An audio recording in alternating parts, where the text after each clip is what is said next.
This is the story of how 200 unarmed men conducted a vital recon mission under heavy enemy fire. Welcome to the job trailer.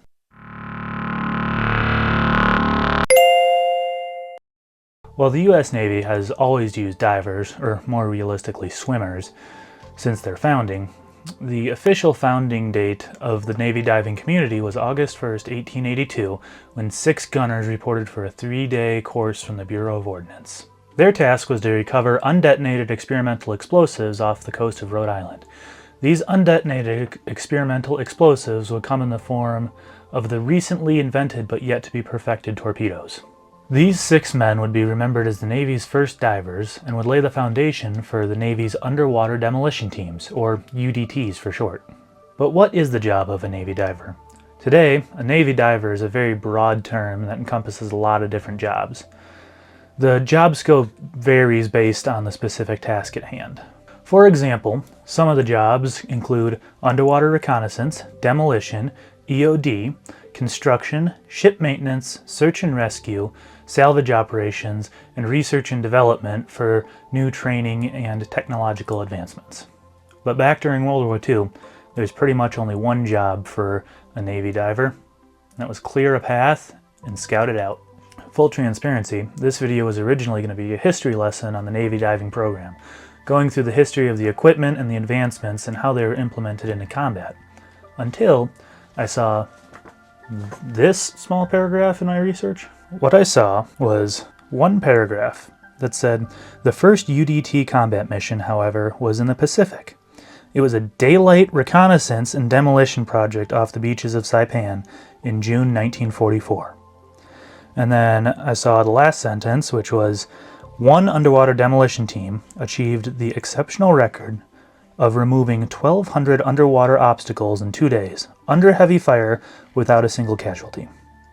I read those few lines and thought that sounded way cooler than the history and technological advancements of combat diving in the United States, blah blah blah blah blah. So I ditched the idea of talking about the Battle of Mobile Bay during the Civil War and the sinking of the USS Maine. But for now, maybe in the future we'll come back to that.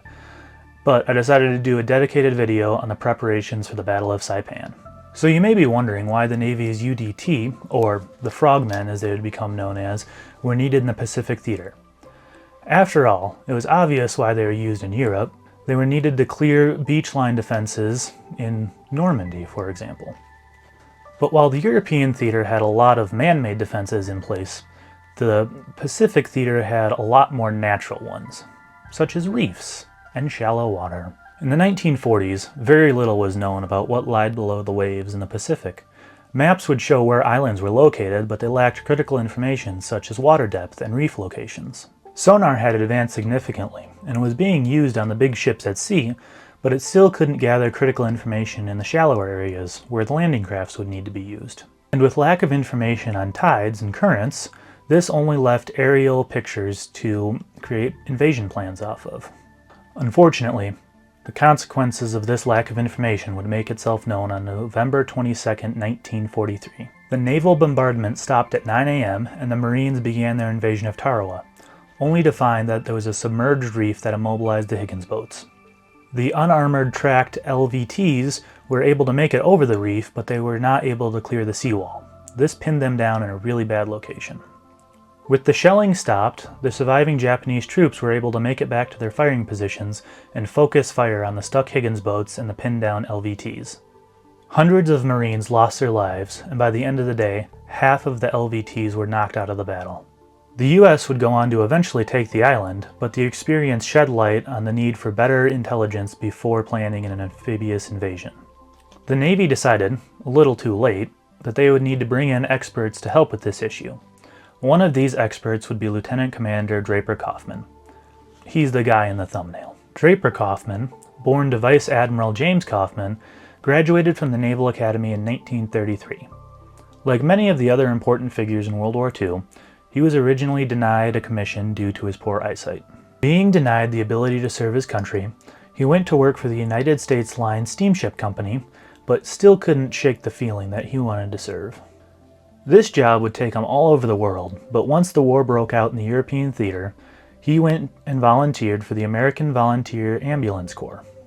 On June 16, 1940, while on a mission, Kaufman's group was ambushed by the German forces and taken prisoner. He would then spend the next 2 months in a German prison camp as a POW until he was freed in August. Now you would have thought that being a German POW and making it out alive would have been enough for Mr. Draper. But immediately upon his release, he made his way up to England and got commissioned in the Royal Navy Volunteer Reserve. While serving in the Royal Navy Volunteer Reserve, he was trained in bomb and mine disposal, and with a lot of practice he became one of the best around. At this point in the war, Pearl Harbor had just been attacked and the United States Navy needed all the help it could get. They decided that maybe Kaufman's eyesight wasn't as bad as they originally thought, and they commissioned him into the United States Navy. Immediately after the attack, Kaufman was sent down to Pearl Harbor to recover and disarm an enemy bomb for research purposes. Being the first one to do it, this earned Kaufman his first Navy Cross.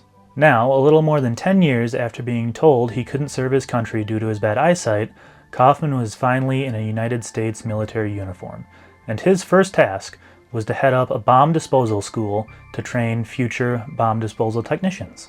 But, in a beautiful display of military logic, Kaufman's mission soon transformed from bomb disposal to teaching swimmers how to blow up underwater obstacles that would impede an amphibious landing. I guess they figured if he can make it not go boom, he can probably make it go boom, but just underwater.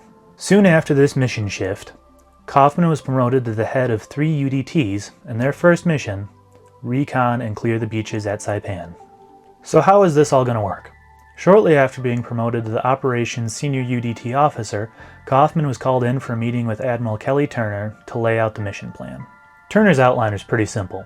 He planned a naval bombardment of the beaches prior to the mission, and then during the mission, while the divers were in the water, air support would strafe the beach to help keep enemy fire down.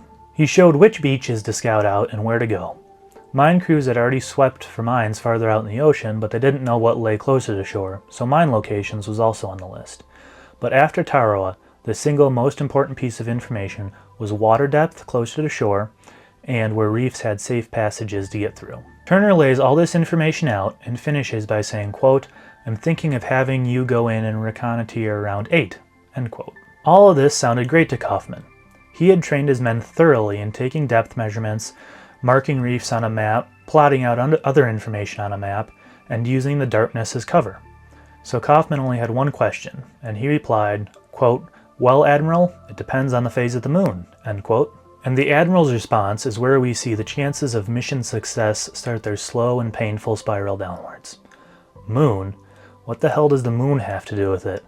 Obviously, by 8 o'clock, I mean 0800. For those of you who aren't familiar with military time, 0800 is 8 o'clock in the morning. You know, after the sun came up in broad daylight. So Kaufman is obviously flabbergasted. He's thinking to himself, okay, plan A, the first thing you're going to go with, is to have 200 unarmed men swim right up to the edge of a beach in broad daylight with enemy troops in fortified positions sitting just yards away from them. Brilliant! What could go wrong? And as Kaufman is leaving this meeting, he's already doing the calculations in his head, and by his estimate, he expects to lose about 50% of his troops on this one mission alone. So June 14th, 1944, the Frogmen are getting ready for their mission. And just to keep pushing that mission success chance downward, they pushed the mission back till 9 a.m. so there was even more sunlight, and they were only sending out 2 of the 3 teams. They were keeping UDT Team 6 in reserve in case something went terribly wrong. Every man going out on the mission was covered head to toe in blue grease paint and had black marks spaced evenly 1 foot apart all over their body. They say that necessity is the mother of invention, and based off of their circumstances, it was needed right now, so Kaufman got creative.